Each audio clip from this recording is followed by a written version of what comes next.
President Trump will travel to North Carolina today to commemorate the end of World War II. His visit comes a day after a controversial trip to another battleground state.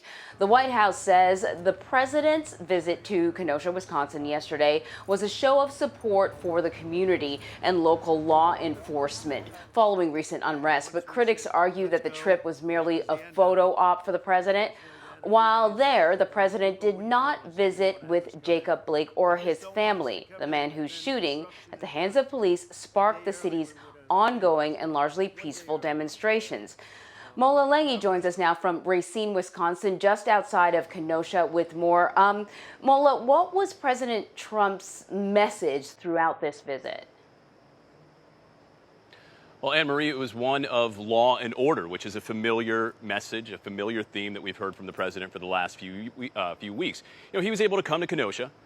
He was able to point to the damage and the destruction that grew out of last week's protests, last week's demonstrations, some of the more violent nights. And he was able to point to these buildings, these damaged structures, and say, look, this is what you get when Democrats run your town. This is something, again, we've heard from the president for a few weeks now in reference to other cities, in reference to other protests and sort of uprisings throughout the country. You can point to Portland that's going through its own turmoil right now. The president has been criticizing that town's leadership. And the president says, elect me and I will restore law and order in these towns. So it's very on brand with what we've been hearing from the president, and we'll probably continue to hear from the president. Very likely this will be the central campaign issue moving forward for President Trump. But, you know, what we didn't hear from the president were two glaring topics that have been consuming the city of Kenosha, and that is the shooting of Jacob Blake. The president only talking about that incident by saying that that is currently under investigation, which it is, but did not expand on it at all. And the president also did not talk about systemic racism in Kenosha or throughout the country at large, obviously an issue that is very relevant at the moment throughout the country. Instead, the president chose to focus not on the causes of these problems, but on the symptoms, the damage and the destruction that he saw in Kenosha. What I was talking to you about was this sort of rally, this other rally that was organized to coincide with when Mr. Trump was arriving in Kenosha, the Justice for Jacob rally. The attempt was to sort of counter the dark picture that the president had painted of the city. Blake's uncle spoke at this peaceful gathering. We want to play a little bit of what he had to say. I'd like to be at home with my nephew and his kids playing and doing other things, but we don't have that opportunity today. So while we got the chance to tell you how much African descendants are hurting all around the world, because little Jake is everybody's little Jake. So we knew ahead of the president's visit that the chances of him meeting with Jacob Blake's family probably wasn't going to happen, but he also didn't even mention his name. How have they responded to this?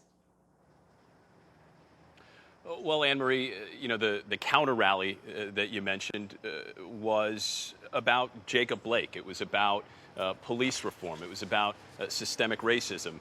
It was about all of the issues that the protesters, the peaceful protesters, were yelling and screaming about in the days leading up to the president's visit. But the president was really not on the radar yesterday, at least in terms of that counter rally that his family, that the Blake family was a part of in the neighborhood where Jacob Blake was shot. There was a few mentions of the president's visit when asked, which I asked Jacob Blake's uncle, Justin Blake, about the president, and he dismissed President Trump as a divisive figure, but then pivoted back to the message of the day, the message of that rally, which, again, were the issues the underlying issues that have plagued the African American and the minority community here in Kenosha, as well as throughout the country. There were offerings that are often lacking in the African American community that were set up at the rally, things like voter registration, COVID-19 testing. So it was about community building at that rally. It was about focusing on, again, justice for Jacob It was about police reform. It was really, in the way that President Trump was on message and on brand during his few hours in Kenosha, it seemed like that rally, the peaceful rally that the Blakes were a part of, were really on brand as well with their messaging. Right. And I know that you spoke to local residents prior to the president's visit. What's been the response from the community? Well, the response to President Trump's visit, we need to start at the point that there is a lot of support here for President Trump. He has pockets of support really throughout Kenosha and the surrounding area. So he was welcomed by a lot of people. There was a solid turnout of Trump supporters, people who wanted the president to come, to see the damage for himself, to see them, and to hopefully try to get some inspiration and some sort of healing from the president. Just having a president visit your town, especially a smaller town like Kenosha, is a big deal, whether you're for that president or not. So there was a lot of anticipation for the president to come. But of course, there were folks who did not want to see the president, thought that he would just be a distraction, and thought that he would only inflame some of the tensions that the city had worked so hard in recent days since some of the more turmoil, since some of the more volatile days early on last Monday and Tuesday that saw so much destruction. Since then, cities worked hard to kind of keep the peace and keep the calm, and the fear was that the president may come in here and inflame some of those tensions. And so there was, a good portion of the population that came out yesterday in response to the president's visit and sort of against the president's visit. So I think both sides were pretty equally represented, for the president and against his visit yesterday. Yeah. Thank you very much, Mola. Really appreciate it.